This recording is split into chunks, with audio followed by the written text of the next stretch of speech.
Have you ever helped your grandmother make spicy mango pickle during the summer? If you look closely at that giant glass pickle jar, something magical is happening.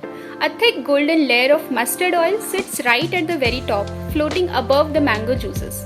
But wait, why does the oil float instead of sinking to the bottom? Want to feel this invisible force yourself? Take a bucket of water and a blown up balloon. Now try pushing the balloon all the way down. Feel that the water pushes back, forcing the balloon up. So what is going on here? The air inside the balloon is much lighter than the water outside, so it fights to float. To understand this, we need to zoom into the invisible world.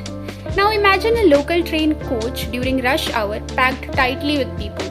That's what water molecules are like. Now imagine the same coach with just a few people inside. Lots of empty space, not packed tightly at all. That's what a layer of oil is like. This brings us to an important idea: density. Density is simply how much stuff is packed into a given space.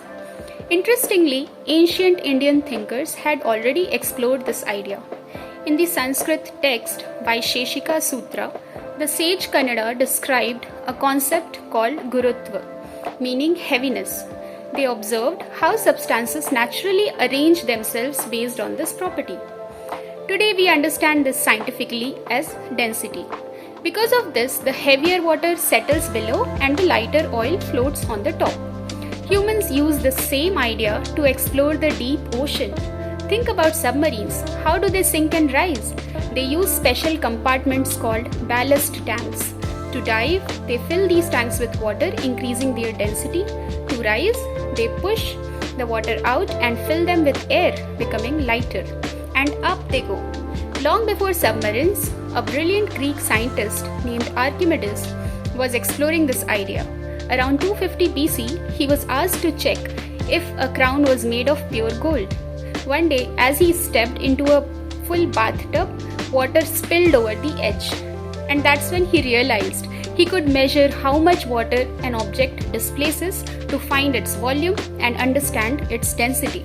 He was so excited, he shouted, "Eureka!" which in Greek means "I found it." And this idea does not just stay in books, it helps us protect our planet. During oil spills in the ocean, the oil floats because it is less dense.